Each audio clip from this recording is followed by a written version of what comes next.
Baik, bismillahirrahmanirrahim. Alhamdulillah wassalatu wassalamu ala Rasulillah wa ala alihi wa ashabihi wa mu'ala. Khonifuddin, nuwasilu darsana mustalahil hadith min kitab Taisir Mustalahil Hadith li fadilati Dr. Mahmud At-Tahan.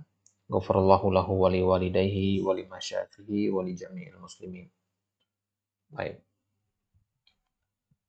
Sekarang kita masuk ke Al-Maqsidus Tsani di halaman 70.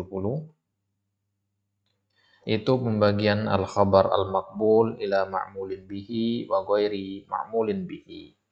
Di al-maqsidul awal kita sudah membagi khabar maqbul itu berdasarkan kekuatannya.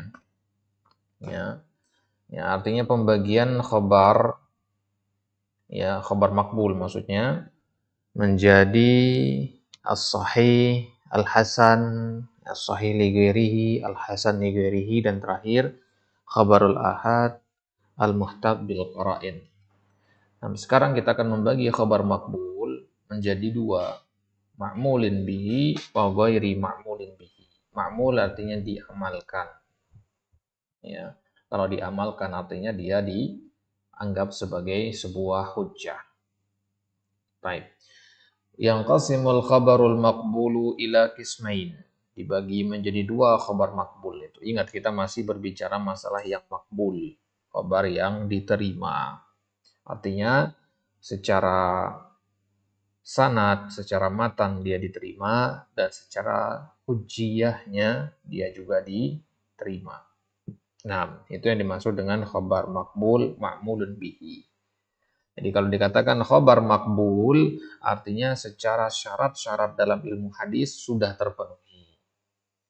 Nah, kemudian kalau kita katakan khobar makbul ma'mulin bihi, artinya dia secara mustalahil hadis memenuhi syarat-syarat ilmu hadis, dan secara hujjiyah, ya, secara aplikasinya, ya, penerapannya juga ya terpenuhi. Nah, wa yanbasiqu an dzalika naw'ani min anwa'i ulumil hadis. Wa yanbasiqu muncul, wa yazhar, ya, wa yanba'isu. Muncul dari pembagian ini dua jenis. Dari jenis-jenis ulumul hadis. Bagaimana tahu ulumul hadis itu banyak sekali. Nah, maka dalam kalau atau membagi khabar maqbul menjadi dua, ma'mul dan ghairu ma'mul, maka di sini antum akan masuk ke sebuah cabang dari cabang-cabang ilmu hadis. Sebagaimana kalau Al-Quran punya ulumul Quran, maka hadis punya ulumul hadis. Nah, yang akan kita bahas sekarang ini salah satu dari cabang-cabang ulumul hadis, yaitu al-muhkam wa mukhtaliful hadis, dan juga pembahasan an-nasikh wal mansukh. Ini dua nama ilmu ya. Dan nama ilmu mukhtalifil hadis, ya. Ilmu mukhtalifil hadis juga dikenal dengan nama ilmu muskilil athar. Ya. Ilmu mukhtalifil hadis atau ilmu muskilil athar. Nah, atau juga mengatakan ilmu muskilul hadis. Ya. Ada juga yang mengatakan ilmu mukhtalikul hadis. Ya, jadi banyak istilahnya. Ini menunjukkan bahwasanya ini adalah ilmu yang penting. Kalau bahasa kita, ilmu mukhtalifil hadis itu ilmu kontradiksi hadis. Nah, apa itu ilmu kontradiksi hadis? Yaitu ya, ilmu yang membahas tentang bagaimana menjamak, ya, bagaimana menggabungkan dan mengkompromikan dua hadis yang secara zahir dia bertentangan. Imam Suyuti ketika menjelaskan apa yang dimaksud dengan ilmu mukhtalifil hadis, beliau mengatakan adanya dua buah hadis yang bertentangan maknanya secara zahir, artinya secara sekilas ya, dia bertentangan. Lalu kita gabungkan kedua hadis yang bertentangan tadi dan kita tarjih salah satu dari keduanya. Nah, ini namanya ilmu ya mukhtalifil hadis. Nah, biasanya orang-orang yang ingin menyerang Islam itu mereka suka mencari hadis-hadis yang mukhtalif, yang bertentangan, yang secara zahirnya ya kita lihat dia bahwasanya itu ya kontradiksi. Di hadis ini Nabi mengatakan begini, di hadis yang lain Nabi mengatakan begini. Nah, ya, yang seperti itu ya banyak terjadi. Bahkan di zaman Nabi juga dulu sering terjadi yang namanya ikhtilaf itu, muskilah di dalam memahami hadis yang akhirnya bertentangan. Misalkan ada hadis dari Aisyah radhiyallahu anha yang mengatakan bahwasanya kalau seorang laki-laki sudah duduk di antara 4 cabang perempuan, artinya ya khitan ketemu dengan khitan. Kalau sudah khitan ketemu dengan khitan, ya, kata Nabi, maka wajib mandi. Nah, di hadis yang lain, hadis Abu Sa'id Al-Khudri, Nabi mengatakan bahwasanya innamal ma'u minal ma'. Ya, innamal ma'u minal ma' artinya ya kalau tidak keluar mani maka tidak wajib mandi. Bertentangan enggak di sini zahirnya? Bertentangan, ya. Bertentangan di situ. Yang satu mengatakan cukup menempel saja maka itu wajib mandi. Ya, cukup bertemunya 2 alat khitan sudah wajib mandi.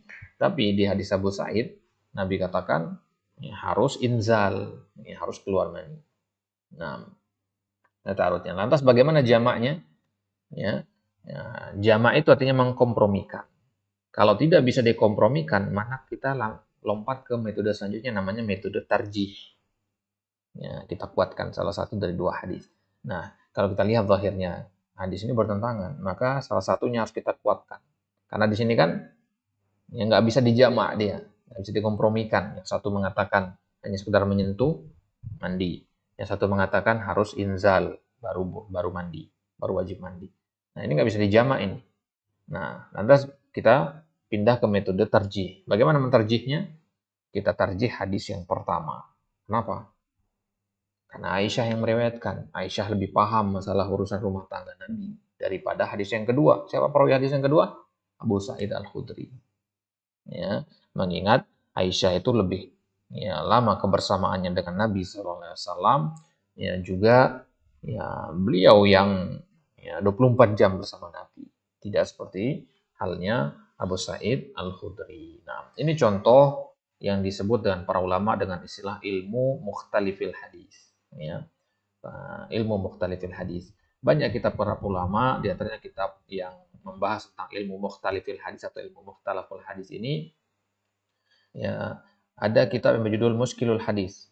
Kitab yang sangat bagus sekali, karangannya Ibnu Fawraq.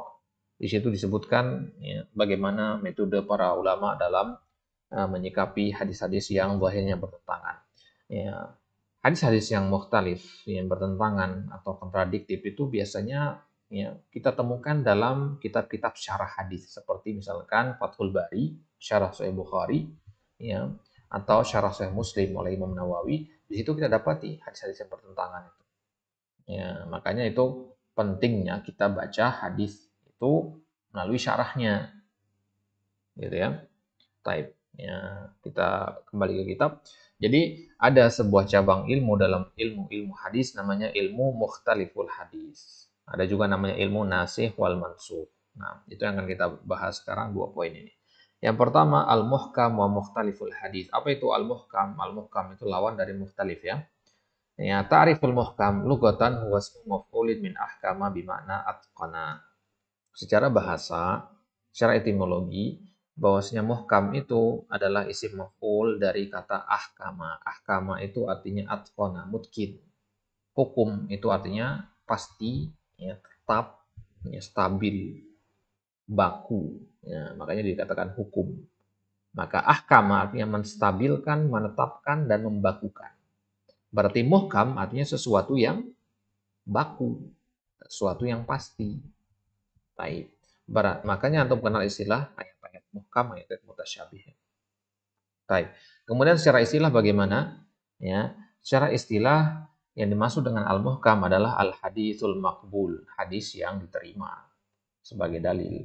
Alladzi salima min mu'aradati mislihi, yang selamat dari kontradiksi dengan hadis yang semisal dengannya. Wa aktsaru al-ahadits min hadzal nau', dan mayoritas hadis-hadis Nabi itu ya masuknya kategori yang ini. Nah, artinya hadis-hadis Nabi itu tadi kan kita katakan hadis itu ada yang kontradiktif. Zahirnya doang, tapi antum harus yakini dulu bahwasanya tidak ada yang namanya kontradiktif dalam syariat. Sebagaimana kita bahas di Mudzakiratut Tauhid kemarin, bahwasanya salah satu prinsip akidah Ahlussunnah wal Jamaah bahwasanya tidak ada yang namanya pertentangan antara nusus asy-syar'iyyah, dar'u ta'arudu an-nusus, ya. Salah satu dari 9 kaidah Ahlussunnah wal Jamaah. Baik. Ya, itu prinsip pertama yang harus kita imani dulu, bahwasanya tidak ada pertentangan. Kalaupun ada pertentangan, itu zahirnya doang pertentangan. Kulitnya doang kelihatan pertentangan. Nah, baik. Ya, maka hadis-hadis Nabi itu lebih banyak yang muhkam daripada yang mukhtalif. Artinya lebih banyak yang tidak bertentangan daripada yang bertentangan. Gampangnya muhkam itu nggak ada pertentangannya. Hadis innamal a'malu binniyat. Pokoknya hadis yang antum hafalkan semua itu nggak ada pertentangan. Hanya sedikit hadis yang ada pertentangan itu. Nah, wa ammal ahadits al-muta'aridah al-mukhtalifah fahiya qalilatun jiddan binisbah li majmu'il ahadits. Maka jumlahnya sedikit sekali hadis yang bertentangan itu. Ya, hadis kontradiktif itu sedikit. Nah, ya, jadi muhkam sudah jelas, nggak perlu kita bahas lagi. Yang penting di sini adalah mukhtalif, hadis yang mukhtalif. Secara bahasa apa itu maksudnya hadis mukhtalif? Ya, dia adalah isim fa'il dari kata ikhtilaf. Artinya lawan dari kata ittifaq. Ikhtilaf artinya ya kontradiktif. Berarti mukhtalif artinya hadis yang bersifat kontradiktif. Kemudian ya zul muradu bi mukhtalifil hadis. Ya, zul muradi bi mukhtalifil hadis al ahadits allati tasiluna. Maka yang dimaksud dengan hadis yang mukhtalif adalah hadis-hadis yang tasiluna, yang sampai kepada kita. Wa yukhalifu ba'duha ba'dhan fil makna. Dan dia saling menyelisihi satu sama lain dari sisi makna. Contohnya hadis tentang hadis Aisyah dan Abu Sa'id Al-Khudri tadi. Secara makna kan bertentangan satu sama lain. Ayyatadadani fil makna. Kontradiksi. Ya, itu secara lughah. Adapun secara istilah, wal haditsul maqbul al-mu'aridu bimithlihi ma'a imkanil jam'i bainahuma. Itu hadis yang makbul. Ini sama-sama hadis makbul ya, diterima juga dia. Al-mu'arid bimithlihi, dan dia bertentangan dengan yang semisal dengannya. Hadis yang A bertentangan dengan hadis B. Ma'a imkanil jam'i bainahuma. Tapi harus diingat bahwasanya ada imkan. Imkan artinya kemungkinan, persentase, ada ihtimal, keduanya bisa dikompromikan. Ya, penjabarannya adalah huwa al-hadisus sahih. Dia sebenarnya adalah hadis sahih. Jadi kalau dari sisi derajat, dia sahih. Sahih gitu ya. Seperti yang bertentangan ini. Atau hasan-hasan. Dua-duanya diterima kan. Kalau ada sahih sama dhaif bertentangan, ini bukan kontradiktif, bukan mukhtalif namanya.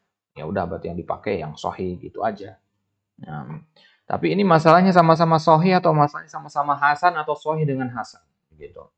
Ya. Nah, maka bagaimana? Ya, inilah yang masuk dalam pembahasan mukhtalif. Taib. Atau dia bentuknya hadis hasan alladzi yaji'u hadisun akharu mithluhu fil martabati wal quwwah. Ya, maksudnya ada hadis lain yang semisal dengannya ya, dari sisi derajat dan kekuatan sama-sama kuat. Wa yunaqiduhu fil ma'na zahiran, tapi bertentangan dari makna secara zahir. Wa yumkin li ulil ilmi wal fahmi tsaqib an yajma'u baina madlulaihima bi syaklin maqbul.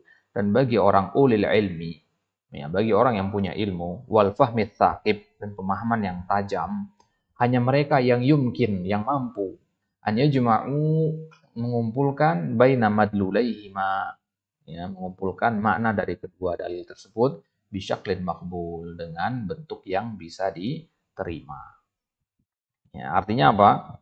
Nah, artinya bahwasanya ya kalau orang awam itu pasti langsung mengatakan pertentangan ini, kontradiksi hadis yang ini dengan ini. Tapi kalau ulama yang paham tentang ilmu muskilul hadis, maka dia akan mengatakan hadis yang ini tidak bertentangan, tapi sisi komprominya di sini, di sini, di sini. Nah, maka harus kita kembali ke kalam para ulama bagaimana cara menjamak dua hadis yang zahirnya muta'arid. Taib. Ya, contohnya bagaimana hadis yang mukhtalif, ini yang penting. Contohnya yang pertama adalah hadis la adwa wala tiyarah. Hadis riwayat Muslim.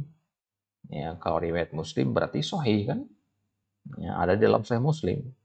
La adwa wala tiyarah. Tidak ada yang namanya adwa di syahidnya. Adwa itu penyakit menular. Ya, pandemi. Nggak ada namanya penyakit menular itu kata Nabi. Ya, berarti di sini Nabi menafikan adanya penyakit menular. Lah, COVID ada. Bertentangan nggak? Ya, bertentangan.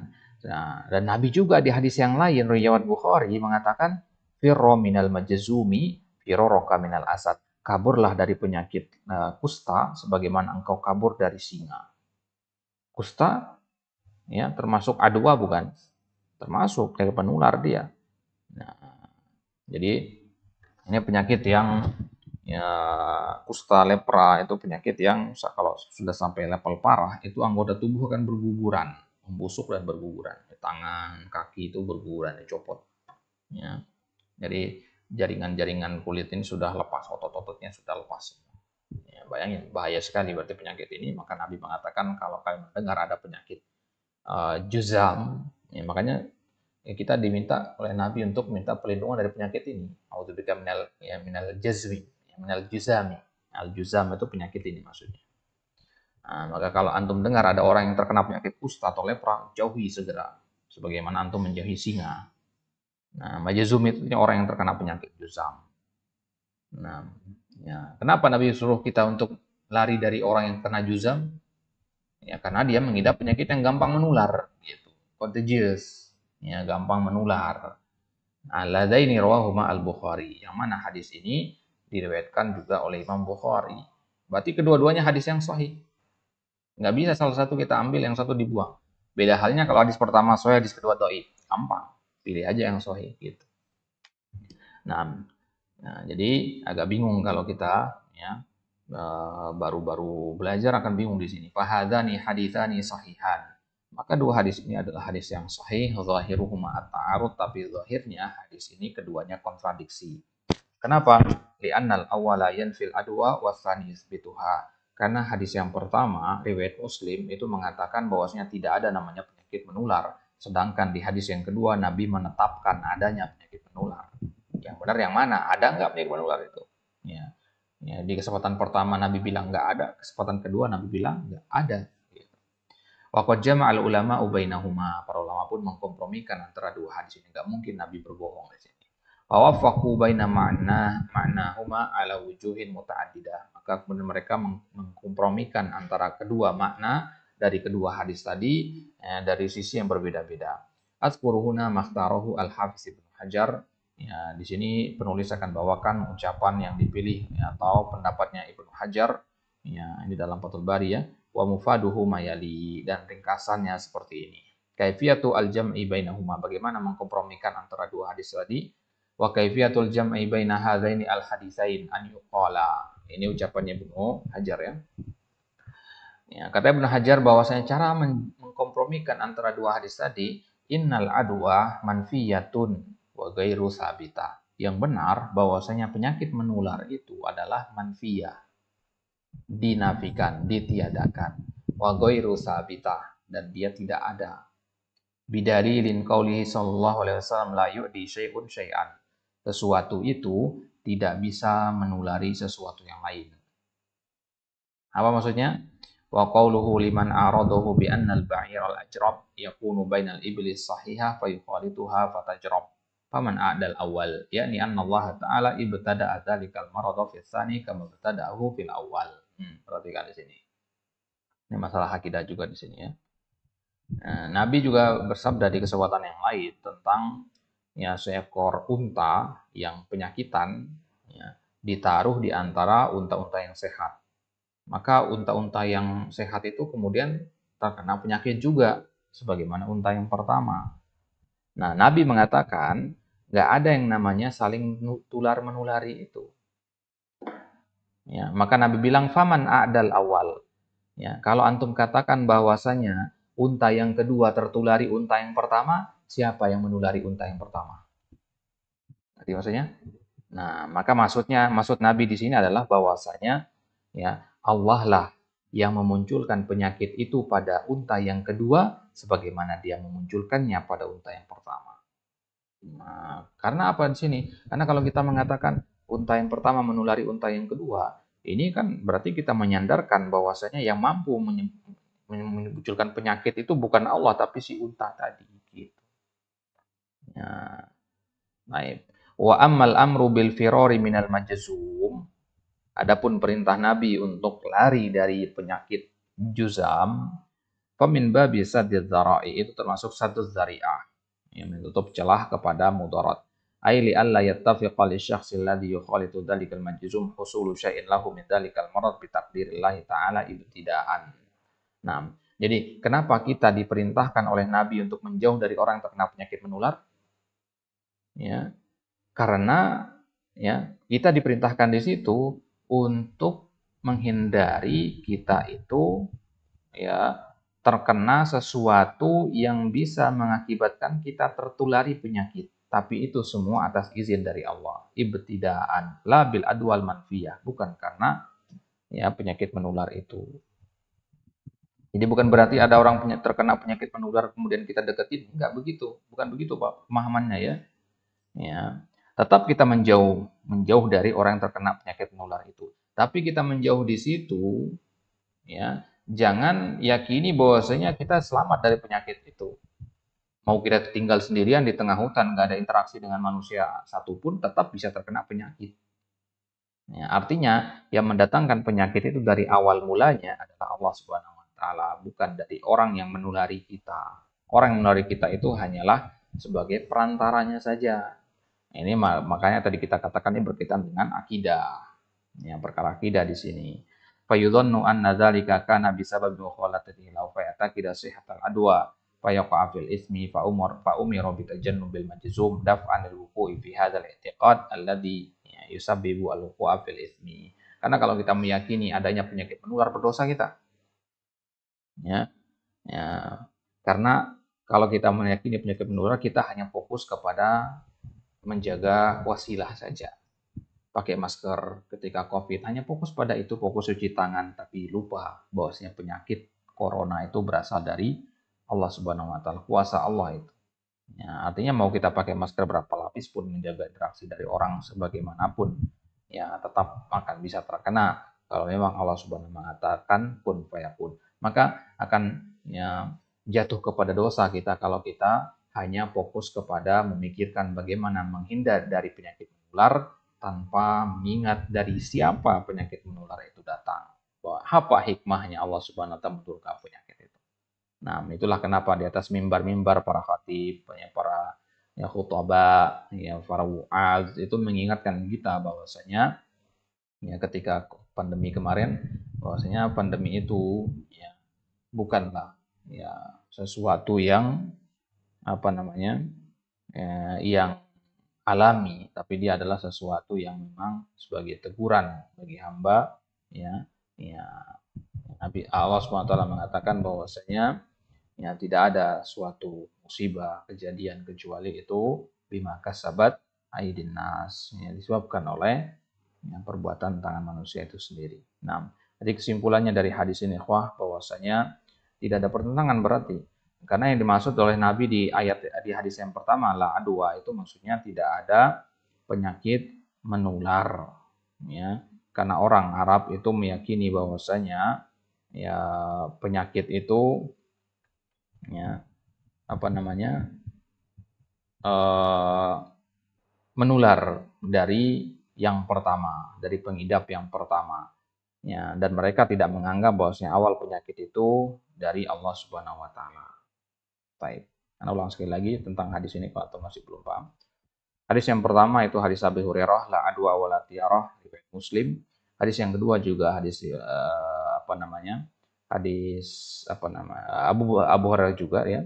Ya, yang berbunyi ya, la adwa wala tiyarta wala hamata wala ban wafar minal wafirra minal majzumi kama tafirra minal asad. Nah, kedua hadis ini secara zahirnya bertentangan karena hadis pertama meniadakan penyakit menular sedangkan hadis yang kedua ya menyebutkan ada penyakit menular. Maka bagaimana para ulama kompromikan dua hadis ini? Mereka menyatakan bahwasanya tidak ada penyakit menular, akan tetapi Allah lah yang memberikan penyakit kepada manusia, tetapi manusia dituntut untuk berhati-hati, berusaha mencari wasilah dengan menjauhi orang-orang yang berpenyakit tersebut, sehingga akidah kita tidak rusak. Kapan akidah kita dirusak? Kapan akidah kita dikatakan rusak? Kalau kita menganggap awal penyakit itu berasal dari orang yang sakit pertama. Bukan. Rusak akidah kita kalau penyakitnya begitu. Ya. Ya, jadi yang benar adalah berasal dari Allah Subhanahu wa taala. Kalau antum ingat di Covid kemarin, ya, pasien pertama di Indonesia kan seorang perempuan ya, yang dari Depok itu. Itu kan disalah-salahkan sama netizen kan, dimarah-marahi. Gara-gara kamu nih satu Indonesia kena Covid gitu kan. Nah, itu ucapan ya yang tidak sesuai dengan akidah yang benar. Ya. Dia tertimpa penyakit, ya qadarullah dia dapat antrian pertama, gitu aja. Ya, yang ngasih penyakit ya Allah Subhanahu wa taala. Nah, baik.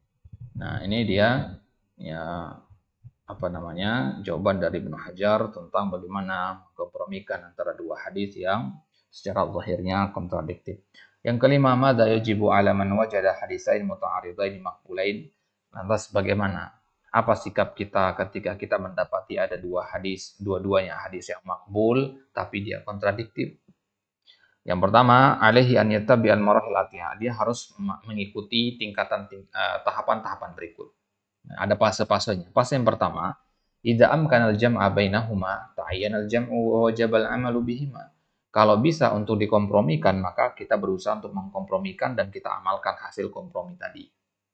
Kemudian yang kedua, bagaimana kalau tidak mungkin dikompromikan? Ya, maka harus kita lakukan yang pertama, fa in ulima ahaduhuma nasikhan qaddamna wa amilna bihi wa tarakna al-mansukh. Kita cari mana yang menghapus, mana yang bisa dihapus. Ya. Mana yang nasih, mana yang mansuh. Nah, masuklah kita ke ilmu hadis an-nasikh wal mansuh. Jadi bukan hanya di Al-Qur'an nasih mansuh itu ya, di hadis juga ada. Nah, jadi nasih dan mansuh itu ya, yang mana menghapus yang mana itu maksudnya adalah ya patokannya itu nanti berbagai macam ya, sisi ya. Misalkan syarat nasih itu ya nasih itu harus berupa Al-Qur'an atau hadis. Misalkan nanti ada pertentangan Al-Qur'an dengan hadis. Ya yang jelas berarti Al-Qur'an yang dikedepankan. Berarti Al-Qur'an yang nasih, hadis yang mansuh begitu. Nah, baik. Ya, contoh yang lain misalkan hadis tentang contoh nasih mansuh itu tentang hijamah, berbekam. Ya. Ada hadis mengatakan bahwasanya orang yang berbekam itu orang yang berbekam dan yang dibekam itu batal puasanya. Ya. Kemudian ya hadis yang kedua, hadis Ibnu Abbas kalau nggak salah ingat, ya di situ menyebutkan bahwasanya Nabi pernah berbekam dalam keadaan berpuasa. Ya, ketika Fathu Makkah kalau tidak salah. Ya, ketika Fathu Makkah, bukan, afwan, ketika Haji Wada. Ya, ketika Haji Wada tahun 10 Haji Wada itu. Ya.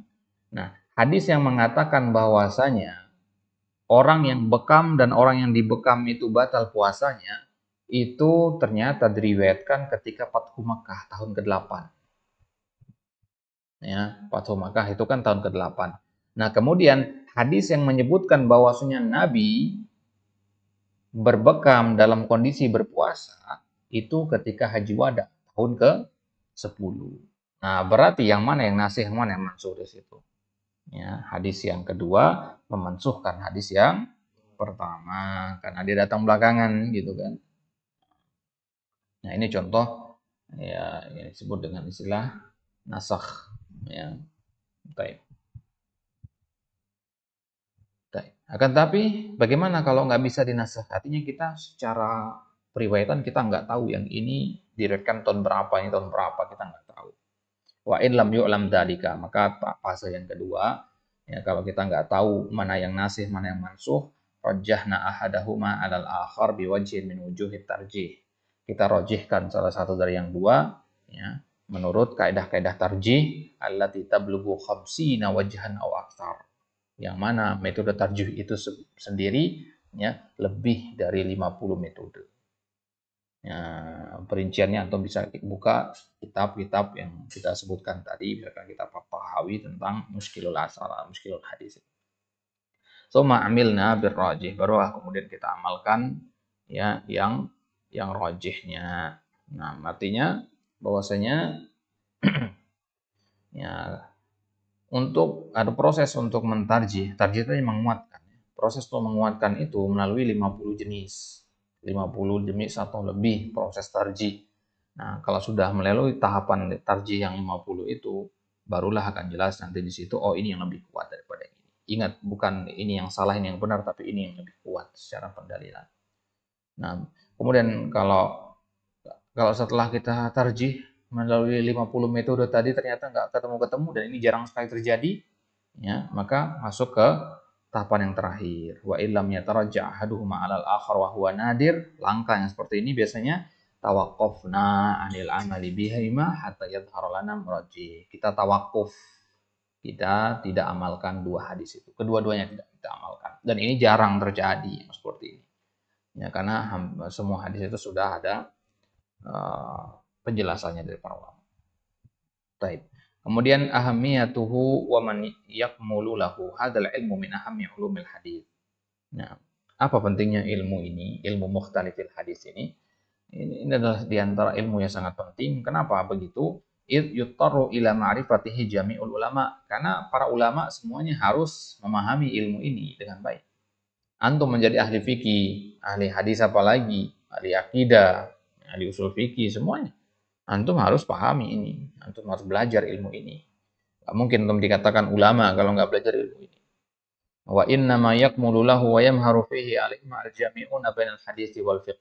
Akan tetapi yang biasanya mahir dalam masalah ilmu ini adalah ulama-ulama hadis dan fikih. Ya, karena mereka bergelut di bidang itu kan. Wal usuliyun al-ghawasuna an alal ma'ani ad-daqiqah. Begitu juga para ulama usul fikih, tapi khusus bagi mereka yang ghawasun, yang menyelam kepada mana-mana yang dakik, mana-mana yang terperinci. Wa haula'i humul ladina la yushkilu alaihim minhu illa nadir. Mereka itulah orang-orang yang hanya sedikit yang mereka tidak tahu jawabannya. Wa ta'arudul adillah qad syaghala ulama'a. Nah, kontradiksinya dalil-dalil itu telah menyibukkan para ulama. Wa fihi dhaharat mauhibatuhum wa diqqatu fahmihim. Ya, dari situlah ya muncul atau jelas diqqahnya. Ya, diqqah itu maksudnya kedalaman istinbat dan pemahamannya para ulama itu muncul di situ. Kecerdasannya Ibnu Hajar itu kan kelihatan dari bagaimana beliau mengkompromikan dua hadis yang zahirnya bertentangan. Nah, kalau antum baca lebih lanjut di kitab-kitab yang sudah sebutkan tadi, maka antum akan lihat bagaimana para ulama itu luar biasa sekali metode mereka istinbat. Kok bisa mereka kepikiran begitu untuk mengkompromikan dua hal yang bagi kita ini mustahil untuk dipertemukan, tapi mereka tahu aja caranya begitu. Nah, maka ilmu yang seperti ini akan membuat kita makin makin ta'zim kepada para ulama. Taib. Ya, kama zalat fihi aqdamu man khadha gimarahu min ba'dil mutataffilina ala mawaidil ulama. Ya. Hadis yang bertentangan ini juga menyebabkan banyak orang-orang yang tergelincir ketika mendalami hadis-hadis seperti ini. Artinya apa? Ya, dia itu adalah orang-orang yang memang ahluz zayg, ya, orang yang Allah takdirkan ya, tersesat. Nah, maka ketika dia mendapati hadis yang bertentangan, memang asalnya dia memang tersesat, memang cari-cari kesalahan, akhirnya Allah pun makin jauhkan dia dari jalan kebenaran. Nah, ya, seolah-olah dia mendapatkan harta karun, orang-orang seperti ini dapat bahan untuk roasting Islam itu, untuk menjelek-jelekan Islam. Maka kata penulis di sini, mereka itu ibaratnya mutataffilin ala mawaidil ulama. Mutataffilin itu tamu-tamu yang tidak diundang di meja makannya para ulama. Ya, para ulama nih, mereka dapat undangan, bahkan mereka yang punya majelis, mereka duduk di meja makan. Mutataffilin ini datang, yang nggak diundang, comot sana comot sini makanan. Ya. Ya, artinya mereka tidak menggunakan metode yang sama sebagaimana metode resminya para ulama. Baik. Nah, lantas kalau kita ingin mendalami tentang ilmu ini, kitab mana yang akan dijadikan rujukan? Ada 3 kitab yang disampaikan di sini. Yang pertama, Ikhtilaful Hadis, karangannya Al-Imam Syafi'i. Ya, sesuai dengan judulnya Ikhtilaful Hadis, kitab kontradiksi hadis. Ya, kitab tentang kontradiksi hadis. Ini kitabnya Imam Syafi'i ini adalah kitab pertama tentang ilmu kontradiksi hadis. Nah, akan tetapi kitab ini nggak mencakup seluruh hadis yang kontradiktif, ya, dikit sekali. Ya, hanya beberapa hadis saja yang ada dalam kitab Al-Um. Ya. Nah, kitab ini nggak sedikit contohnya. Kitab Ikhtilaful Hadis ini isinya justru mukadimahnya yang panjang, mukadimahnya Imam Syafi'i. Mukadimahnya di situ sekian berapa halaman di situ. Di dalam mukadimah itu beliau menjelaskan secara panjang lebar tentang hujjatus sunnah dan kedudukan sunnah dibandingkan dengan Al-Quran. Nah, di zaman beliau ada orang-orang Al-Quraniyun itu ya. Nah, maka beliau bantah di situ. Ya. Beliau juga di situ membahas tentang hujjatul khabaril ahad. Ya, pembahasan di akidah itu. Ya, kita bahas di tauhid kemarin bahwasanya khabar ahad itu adalah hujjah. Nah, Imam Syafi'i ini di antara yang menguatkan bahwasanya khabar ahad itu adalah hujjah, membantah ya golongan-golongan yang lainnya. Nah, baik. Setelah itu baru setelah mukadimah yang panjang lebar baru Imam Syafi'i mulai menjelaskan tentang hadis-hadis yang bertentangan dalam masalah fikih serta bagaimana menjamaknya. Nah, tapi itu pun ya, tidak berurutan berdasarkan tartib fikhiyah ya, tidak berurutan. Baik. Kemudian yang kedua ada kitab Ta'wil Mukhtalifil Hadis karangan Ibnu Qutaibah Ad-Dainuri. Nah, Ta'wil Mukhtalifil Hadis. Ini buku kedua setelah buku yang Syafi'i tadi ya. Nah, ini bantahan ya, ini buku ini sebenarnya adalah bantahan buat orang-orang yang mengada-ngadakan tentang hadis tanahud. Artinya ya dia berusaha mengatakan ini bertentangan dengan ini padahal nggak ada tanahud di situ gitu. Nah, baik. Kemudian yang ketiga ada kitab namanya Muskilul Athar yang masyhur sekali. Kitab Muskilul Athar ini karangannya At-Tahawi ya. Karangannya Abu Bakar Muhammad ibn Hasan ya, Abu Ja'far Ahmad bin Muhammad At-Tahawi. Ini adalah kitab yang paling bagus dalam masalah ini. Kitab yang paling ajib sekali dalam masalah mukhtalaf hadis ini. Ya. Karena kitab ini bedanya dengan kitabnya Imam Syafi'i tadi. Kalau kitabnya Imam Syafi'i itu hanya dalam fikih saja. Ya, kalau kitab Muskilul Athar ini dia dalam akidah ada pada amalat ada, faraid ada, dia ya, tafsir ada seperti ini. Nah, tambahkan satu lagi kitab di situ kitab Muskilul Hadis wa Bayanuhu. Ya, kitab Muskilul Hadis wa Bayanuhu karangannya Ibnu Fawraq. Nah, Muskilul Hadis wa Bayanuhu gitu. Kitab Muskilul Hadis wa Bayanuhu karangannya Ibnu Fawraq. Baik. Ibnu Fawraq. Abu Bakar Muhammad bin Hasan. Yang dikenal dengan nama Ibnu Fawraq. Baik. Ini maudhu yang panjang. Sebenarnya ini ilmu yang luar biasa penting. Ya, maka antum yang sering mendapati perkataan-perkataan syubhat dan suka terpengaruh dengan syubhat-syubhat yang bertebaran di sosial media, ya, baca kitab yang seperti ini. Atau akan temukan jawaban dari ya, hal-hal yang selama ini mengganggu mungkin pikiran antum, ya, yang menyebabkan mungkin ya mengkroposi ya iman antum kepada ya hadis-hadis Nabi Shallallahu Alaihi Wasallam. Ya. Baik, Allah Taala ala wa alam. Insyaallah Taala di kesempatan selanjutnya kita akan masuk ke ilmu yang kedua yaitu nasikhul hadis wa mansukhuhu.